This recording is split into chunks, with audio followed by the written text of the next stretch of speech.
چې دا قرضدار یې اوس هم راغلی دلته بار ناست و وایي پیسې راوړئ ګینې دې پلار نه دله ګردې وباسمه کار به غرمې ټیم که کوثر کې روټۍ کې پسې لاړ شم که نه بس راشي مور مې هغه وکړي بس اوبو کې ماته کړي د ورونو له مور کې بیا لاړ شم خښتې چاله السلام علیکم ملګرو حکمت جان یم ملګرو نن درسره د پښتنو سټار یوسف جان لره داسې ویډیو شیر کوم ملګرو زما هم په خپل ورته سترګو کې اوښکې راغلې یار د زندګۍ نه مې زړه موړ شو زمونږ په معاشره کې او زمونږ په علاقه کې داسې خلک هم شته چې د اوبو سره روټۍ خوري یار روټۍ راوالي په اوبو کې ماته کړي هغه بیا خوري د ټولو نه اول په کورو کې راټوله کړي د یو کس نه لږه غوښتې د بل کس نه لږه غوښتې هغه راټوله کړي او بیا په اوبو کې ماته کړي هغه بیا خوري الوګان په اوبو کې وخوټ کوي هغه بیا خوري افسوس ملګرو نه مساله نه مرچ نه باټینګر یار زه ویم چې مات دي شي هغه مایک مات دي شي هغه کیمرا چې د یو غریب دپاره کارونه کړي یو غریب درد او فریاد په سکرین باندې رانهوالي بل چاله خو ملګرو که هر څومره دا ملګري د غریب درد او تکلیف په د سکرین باندې کېدي خو داسې خلک شته چې بیا منډه ترړه ورسره څوک نه وایي څوک اعتبار نه کوي موږ چغې وو ملګرو مهرباني وکړئ تاسو سره کانټیکټ کوو چې د چا وس وي هلته ورځئ هلته په خپله د کور حال هر څه ګورئ بیا ورسره منډه ترړه وهئ ملګرو که چیرې مالداره سړي غریب له خپل حق ورکولی نو نن سبا زمونږ په د علاقو کې یو غریب کس هم نه وای خو افسوس مالداره کس غریب له خپل حق نه ورکوي ملګرو تاسو دا ویډیو زه ګورئ د هغې نه پس بیا داسې ورکوټې شانې خبرې پرې کوو او امید مې چې نورو ملګرو سره یې شیر کړئ کیدای شي یو داسې ورور چې هغه ورسره منډه ترړه ووهي او که د چا هم د منډې ترړې وس نه وي د مدد وس یې نه وي دا ویډیو ځان سره شیر کړئ چې نورو ملګرو ته ورسېږي څنګه ستاسو نوم دی څه دی نوم دی محمد علي محمد علي دا ته څنګه کار له تللی وې کار له تللی وم کار مې وکړه بېرته راله او دا جامې ولې نو سرجي چې هغه نشته پیسې نو څه په څه یې ویلو دا ستا د کار جامې که دا ستاسې د کلي ولس جامې دي نه دا زما د کار جامې دي او د کلي ولس جامې مې دي دا خو بچې ټول ځای په ځای لیدلي سرجي پیسې نشته نو څه په څه یې ویلو ولې پلار دی پلار مې کوټه کې پروت دی بیمار دی څه مسله ده ورته دوه نیم کاله وشو کلمې هم غونډې ختمې دي او بدن هغه هم ختمې دي غونډې نو دا کور څنګه چلیږي بیا نو بس پراته لاړ شم خیر راټول کوم خلته کورونو ته لاړ شم بس کب څوک راته ډوډۍ راکړي بس راشم راوړم اوبو کې ماته کو خورو وای تاسو وروڼه خویندې موږ دوه خویندې او دوه ورونه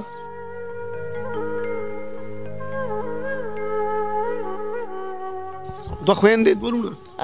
نو هغې هم ګرځي که نه صرف ته والا ګرځې صرف زه والا ګرځم خیر راټولو او بیبي رشته او کوټې نو ته به روزانه دې روټۍ پسې بار ګرځې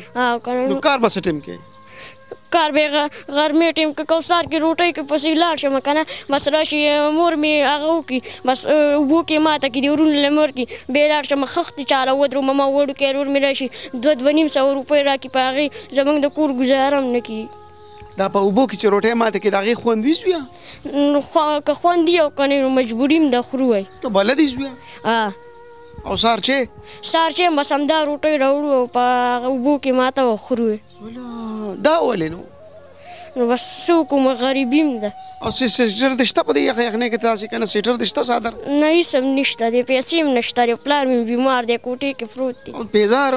هېڅ هم نشته زموږ پیزار مې شته شلیدلي دي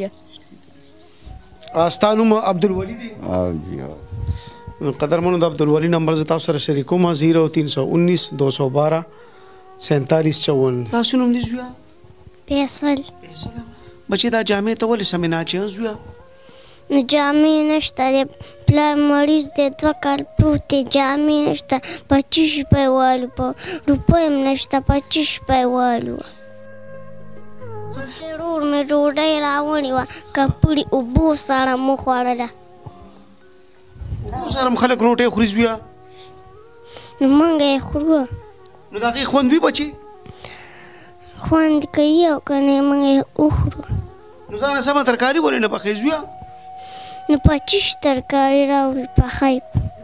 هغه لوګان دي هلته خوټو دې پټي والا اړول بس زه ورته ورغلم لږ مې ترې راواغسته ویم راکړه چې دا پلار له یې پاخه کړو بس را مې وکړه پلار له مې پاخه کړو